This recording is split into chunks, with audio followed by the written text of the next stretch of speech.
نحمدہ و نصلی علی رسولہ الکریم اما بعد۔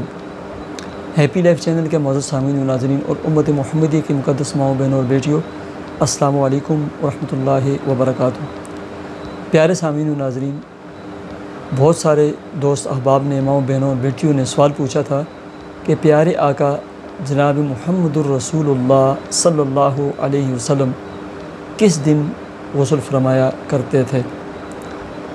پیارے سامعین و ناظرین، پیارے آقا جناب محمد الرسول اللہ صلی اللہ علیہ وسلم کی عادت مبارکہ تھی کہ وہ جمعے والے دن غسل فرمایا کرتے تھے۔ پیارے آقا جناب محمد الرسول اللہ صلی اللہ علیہ وسلم جمعے والے دن غسل فرماتے، صاف ستھرے کپڑے پہنتے، جسم کے زائد بالوں کو خراش تراش کرتے، ناخن تراشتے، خوشبو استعمال کرتے اور اس کے بعد جمعے کا اہتمام فرماتے۔